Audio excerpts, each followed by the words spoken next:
आईला आलेली एक खूप मोठी इमर्जन्सी आणि म्हणूनच तिच्या दोन्ही मुली आता एकत्र आल्यात. एकंदरीतच इथून मागच्या जगलेल्या त्यांच्या आयुष्यामध्ये न झालेले संवाद, तक्रारी आणि या सगळ्या गोष्टींमध्येच आईने लपवलेली ती एक महत्त्वाची गोष्ट जी आत्ता त्यांना कळली आहे. ह्या सगळ्या वेगवेगळ्या समीकरणांचं जाळं आपल्याला उलगडता येणार आहे 6 मार्चला तिघी या नावाच्या चित्रपटामध्ये. कास्टिंगबद्दल जर का बोलायचं झालं तर सोनाली कुलकर्णी, नेहा पेंडसे, भारती आचरेकर, निपुण धर्माधिकारी, पुष्करराज चिरपुटकर आणि जेमिनी पाठक हे सगळेजण आपल्याला चित्रपटामध्ये दिसत आहेत. आता एकंदरीत या चित्रपटाचं जे दिग्दर्शन आहे ते एका महिलेने केले. महिला म्हणण्यापेक्षा मी तिला मुलगीच म्हणेन, because she is quite young.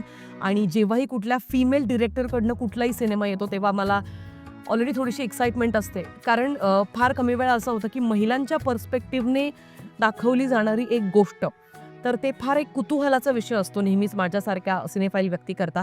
आणि त्याचमुळे जिजीविषा काळे या एका मुलीने या चित्रपटाचं दिग्दर्शन सांभाळलेलं आहे. या चित्रपटाची पटकथा निखिल महाजन यांनी लिहिलेली आहे, ज्यांनी गोदावरी या सिनेमाचं दिग्दर्शन केलेलं होतं. त्यामुळे चित्रपटाच्या लिखाणाबाबतीत तर नक्कीच काही कंप्लेंट नसणार आहे, हेही तितकंच खरं. आता बघा, या ट्रेलरबद्दल जर का बोलायचं झालं तर 3 स्त्रिया आहेत एकाच घरातल्या, आई आणि दोन्ही लेकी.